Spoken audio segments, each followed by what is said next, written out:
We made the 3-hour drive over to Louisiana on a Friday and started out on the west side of the Mississippi River near Empire. Weather conditions were very challenging. Persistent southwest winds in the 15-mile-per-hour range over the past week had left the water muddy and the tide levels very high. It was a good thing we were with Captain Scott Ritter, who had a game plan to catch fish in these adverse conditions. Scott likes to throw a spinnerbait on windy days.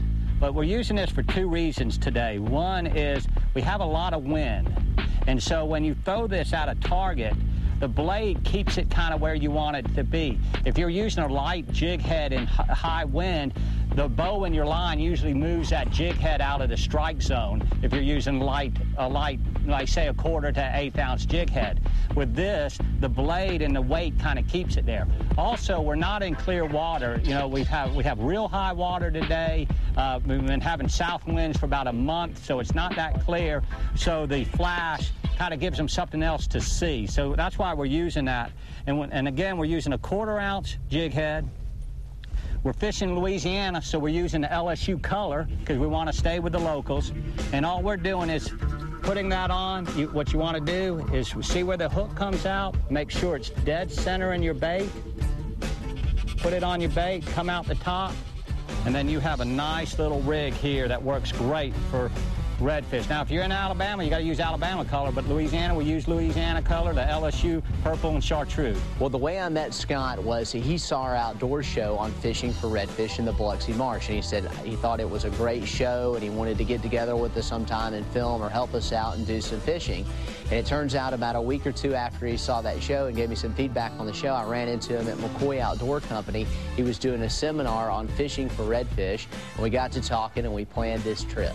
We're going to try to push back into all these little, with this high water and all these little ponds or little creeks back here, because that's where it looks like our better water is going to be. Keep your eyes peeled when we pull into this back through this next one, and that fish may be late. Well, the difference between a good angler and a professional angler, Scott really showed us that on this particular trip. I go out and fish for redfish 15, 20 times a year. Scott goes every weekend. He puts in his time on the water, and he can see the fish, but not only can he see them, he knows how to present that bait properly and make that fish eat. Oh, there he is. Look on the top. God, he's perfect. I don't know who was going to catch it first, you or me, because I was right in on him.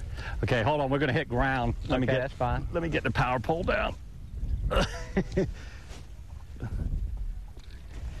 He was a floater.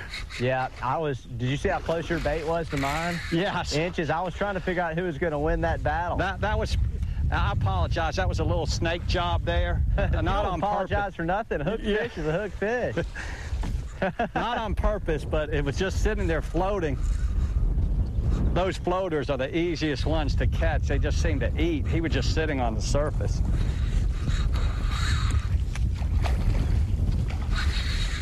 That was that exact same fish that was probably laid up in here when we pulled through here at first, Scott. Was it? It's a little chunk. It's a nice fish. It's just a little on the short side for a tournament fish. Come here, buddy. This water's got a nice color to it. I mean, it's not wintertime clear, but for this time of year, I guess because this grass just filters it all out. Tournament rules allow each boat to weigh in only 2 fish per day. These fish must be in the slot limit and cannot exceed 27 inches in length. Pros like Scott are always looking for fish just under 27 inches that are very fat. The weight of the fish is the key to winning. Many tournaments are 2- and 3-day events. The longer tournaments often separate the professional anglers for those who just got lucky on day one. But he just doesn't have the gut we're looking for, but his first one of the day, it's always good to get started with a nice fish.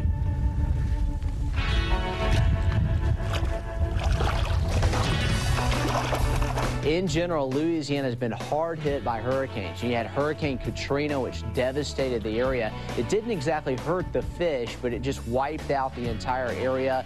There are very few places to stay. There are fewer places to launch a boat. And then Gustav came along and really had a big impact on the amount of grass in this particular section of marsh. But as we moved along, we started to see some different types of fish. You know, sheephead are actually an indicator species. If you see those sheephead, you're probably going to see redfish as well. Water, my fish is over to the left. Guy's over here on this right side. Oh, yeah, he just went under the boat, Jason. Yeah, I was looking for him. There was a couple fish in there. You see how the wind blew was blowing towards the back of this pocket, too, a very likely area. They're coming through you. They're coming in past you.